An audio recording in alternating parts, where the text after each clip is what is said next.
Friends and welcome to my channel Vishal Kumar ji के जी। तो विशाल कुमार जी के जी इसमें एक बार आपका फिर से स्वागत है। जैसा कि हम प्रत्येक दिन नई नई जानकारी आपके बीच लेकर आते रहते हैं और आज हम फिर एक नई जानकारी के साथ आपके बीच हाजिर हुए हैं और फिर से श्रृंखला है सिविल सर्विसेज पे उठने वाले प्रश्नों की। तो हम प्रत्येक दिन आपके पास नई नई जानकारी लेकर आते रहते हैं, जिसमें कि SSC, railway, MTS, BPSC, BSS, यहाँ तक यूपीएससी जैसे टफेस्ट एग्जाम में भी उस प्रश्न को एक बार नहीं, दो बार नहीं, बार बार दोहराया जाता है। तो चलिए आज हम चलते हैं अपने लक्ष्य की ओर बिना देर किए, बिना समय गवाए। तो आज का हमारा जो टॉपिक होगा वो ज्योग्राफी से होगा और रिलेटेड है सोलर सिस्टम यानी सौर मंडल, ग्रहों की संख्या, सबसे चमकीला ग्रह, सबसे नजदीकी ग्रह। तो आज चलिए, आज आपका बहुत बहुत फिर से स्वागत है हमारे इस ज्योग्राफी के क्लास में। तो मेरे प्यारे सिविल सर्विसेज की तैयारी करने वाले छात्रों, हमारा पहला प्रश्न है कि सौर मंडल का सबसे बड़ा एवं भारी ग्रह, सबसे बड़ा एवं भारी ग्रह यानी सौर मंडल में जो सबसे बड़ा, सौर मंडल में जो ग्रह उसमें सबसे बड़ा और भारी ग्रह तो है बृहस्पति यानी जुपिटर, बृहस्पति जुपिटर। चलिए दूसरा, सौर मंडल का सबसे निकट एवं छोटा ग्रह, which planet is also nearest and nearest planet, यानी कि नियरेस्ट एंड स्मॉल यानी कि निकट और छोटा ग्रह कौन है? तो है बुध, मरकरी। कौन है? बुध, मरकरी।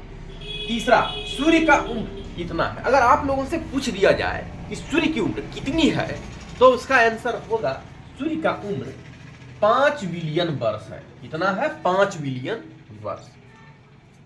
चलिए अब है चौथा प्रश्न, सूर्य का प्रकाश पृथ्वी तक पहुंचने में कुल कितना समय लगता है?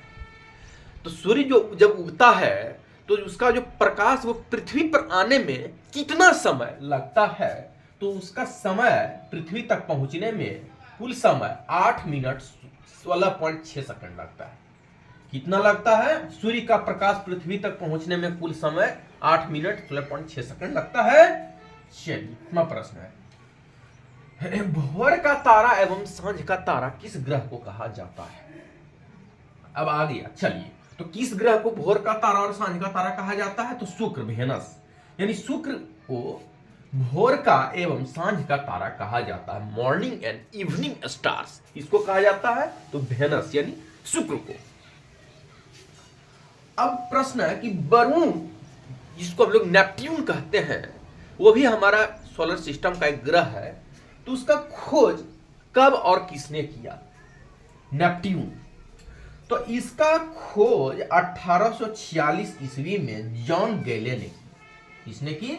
जॉन गैले ने वरुण नेपट्यून, इसका खोज 1846 ईस्वी में जॉन गैले ने की। अगर तीसरा निकटतम ग्रह पृथ्वी का कौन है? पृथ्वी का तीसरा निकटतम ग्रह है पृथ्वी, सूर्य। पृथ्वी सूर्य का तीसरा निकटतम ग्रह है। कौन है? सूर्य। चलिए मैं प्रश्न, पृथ्वी से चंद्रमा की दूरी कितनी है? How many distance in moons of earth, यानी कि चंद्रमा, पृथ्वी से चंद्रमा की दूरी जो है वो 3,84,365 किलोमीटर। कितनी है? 3,84,365 किलोमीटर पृथ्वी से चंद्रमा की दूरी है। नौवां प्रश्न, सौर मंडल में कुल कितने ग्रह हैं? How many planets in solar system? तो सौर मंडल में ग्रहों की संख्या 8 है। कितनी है? जो हमारा सोलर सिस्टम है उसमें ग्रहों की संख्या कितनी है? तो 8 है। चलिए 10वां और अंतिम प्रश्न है, सूर्य में कौन सा गैस पाया जाता है? तो सूर्य में कौन सा गैस होता है?